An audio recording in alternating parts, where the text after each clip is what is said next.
सबको राम राम भाई और गाइस, कैसे हो?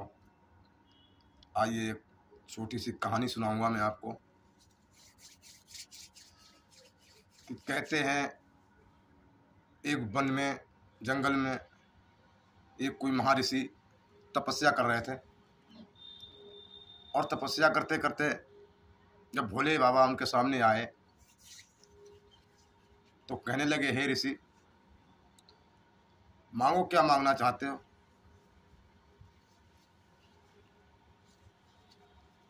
तो वो ऋषि कहने लगा कि प्रभु, हमें आपके चरणों का चरमोदक चाहिए।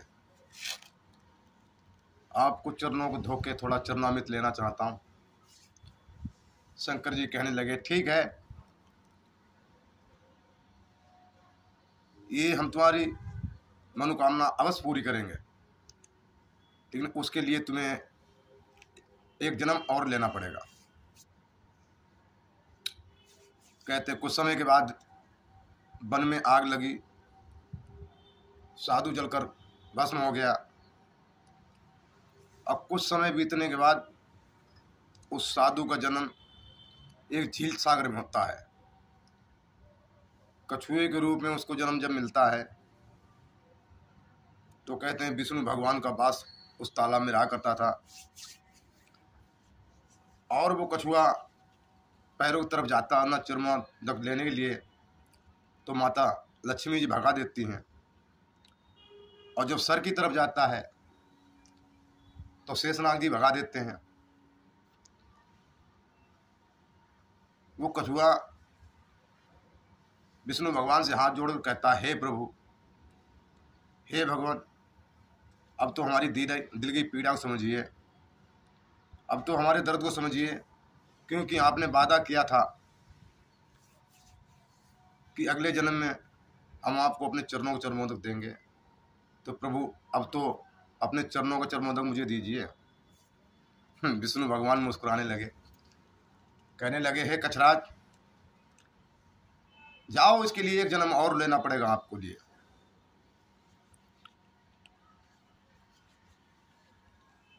और अगले जन्म में हम आपको अपने चरणों को चरमोदक अवश्य दूंगा, ये मेरा वादा है। कुछ समय बीत गया। धीरे धीरे वो वक्त आया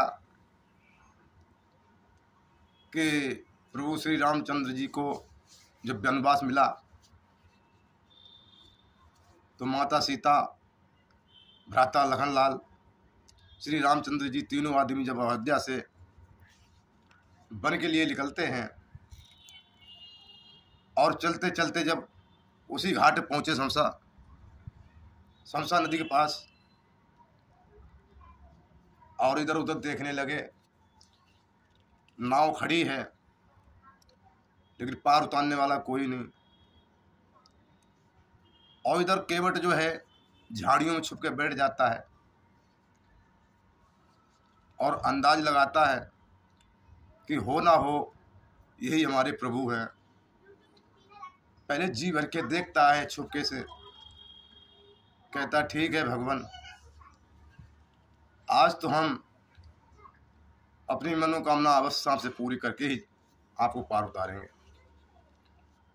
इधर जब केवट को नहीं देखा है भगवान ने तो कहने लगे प्रभु श्री रामचंद्र जी कि भैया, केवट कहाँ हो? आ जाओ, हमें उस पार जाना है।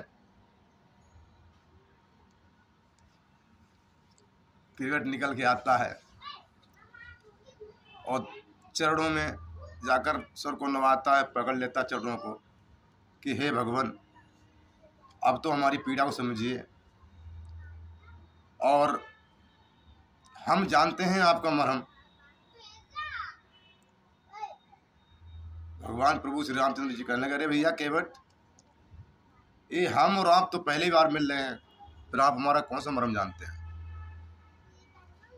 तो केवट कहने लगा, हम मरहम जानते हैं। आप कौन सा बताइए? हर बोला के बट रामचंद्र से हाथ जोड़े ऐसी बानी रे बाबू, हे बाबू, हे बाबू, राहुल मरम हम जानी, हे बाबू। कह लगा हाँ प्रभु आपका सारा मरम जानते हैं और आपका चरणों चरणों तक जब तक मैं धो के पी नहीं लूंगा, मैं कसम खाता हूं कि मैं आपको पार नहीं उतारूंगा। लखन लाल को गुस्सा आ जाती है, लाल ताल आंखें करके कहने लगे, तो श्री रामचंद्र जी ने समझाया कि लखन लाल ठहरो।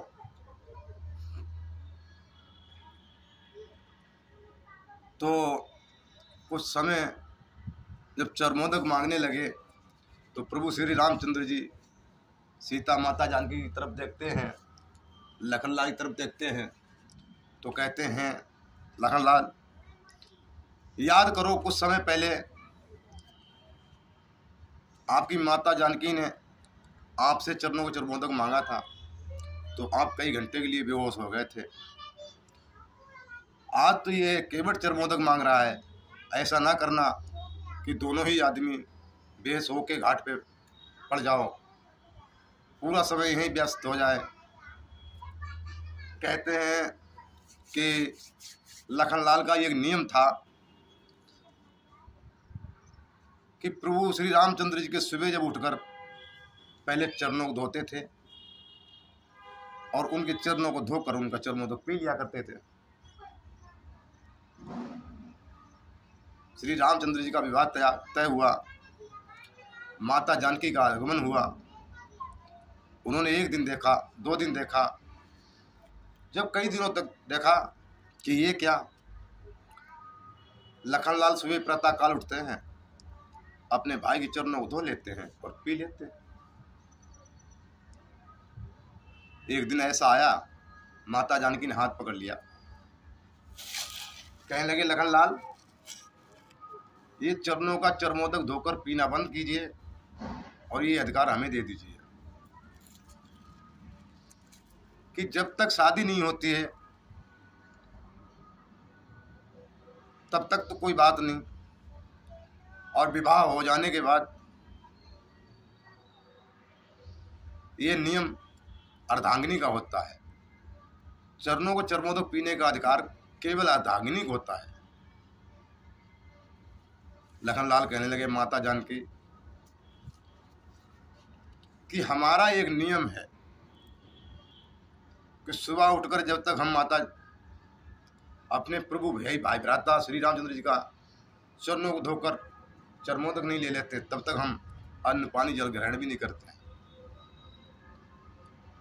और माता रानी आप भूखा ही मारना चाहती हैं तो ठीक है। तो माता जानकी कहने लगी कोई बात नहीं लखनलाल, ये हक तो हम आपसे लेके ही रहूंगी। कुछ समय बीता, होली का त्योहार आया और चारों भाई धूमधाम से होली खेल रहे हैं। राम लखन चरित भरत चारों भाई जब होली खेल रहे हैं तो एक पिचकारी लखनलाल ने भर के जब माता जानकी की मारी है तो माता जानकी कहने लगी कि लखनलाल तुमने सारे कपड़े हमारे बिगाड़ दिए, यही तुम्हारे यहाँ का नियम है।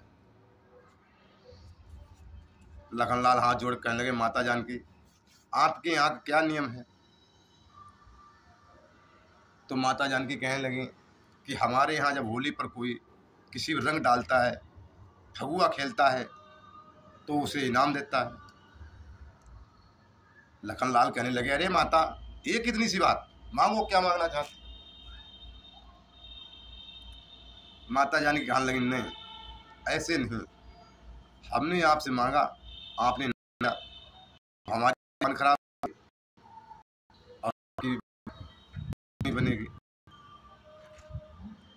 तो अल्लाह कहने लगे कि माता क्या आप परीक्षा लेना चाहती हैं। रग कुल रीत सदा चली आई,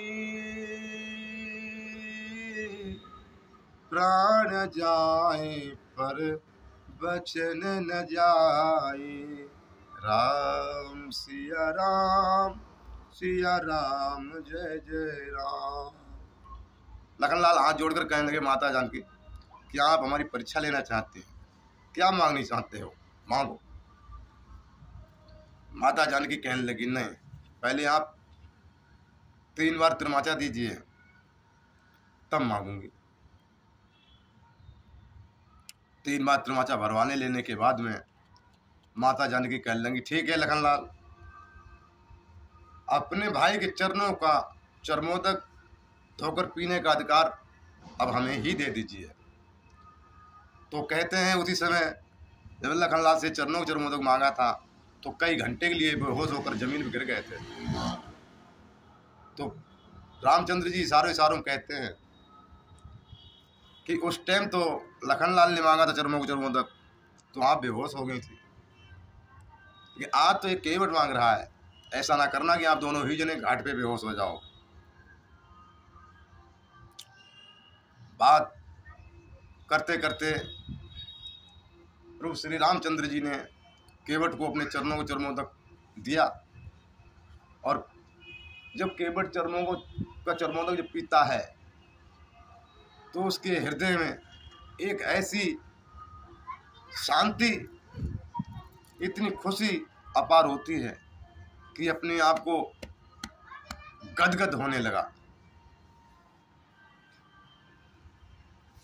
और चरणों चरमोदक पी लेने के बाद में प्रभु श्री रामचंद्र जी के लिए माता जानकी और लखनलाल के लिए बैठाल कर नदी में नाव लेके चल पड़े।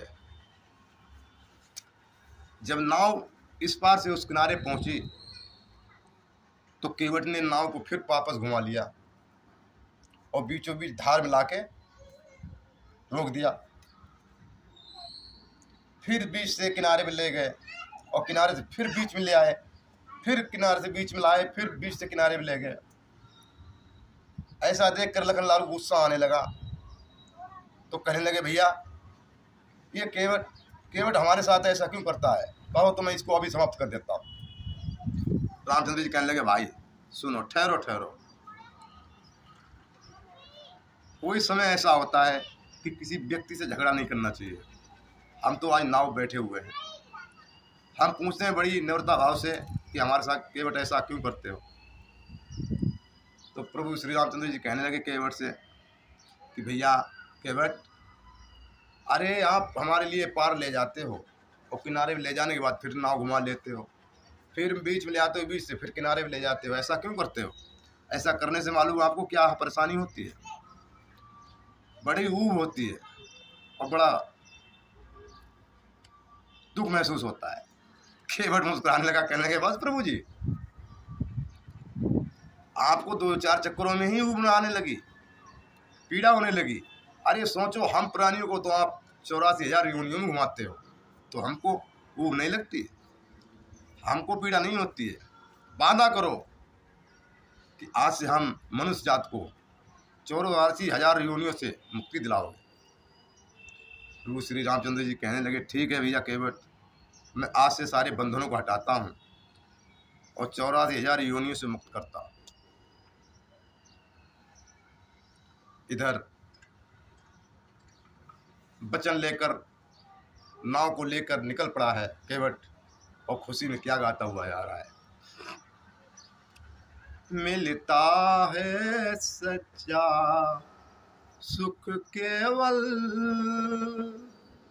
श्री राम तुम्हारे चरणों में, मिलता है सच्चा सुख केवल श्री राम तुम्हारे चरणों में। आगे कहानी सुनने के लिए आप लाइक कीजिए, कमेंट कीजिए। मैं श्यामपाल वर्मा यूट्यूब चैनल के माध्यम से, आपने सब्सक्राइब नहीं किया हो तो भी सब्सक्राइब कीजिए, लाइक कीजिए और आगे कहानी सुनने के लिए कमेंट कीजिए। धन्यवाद।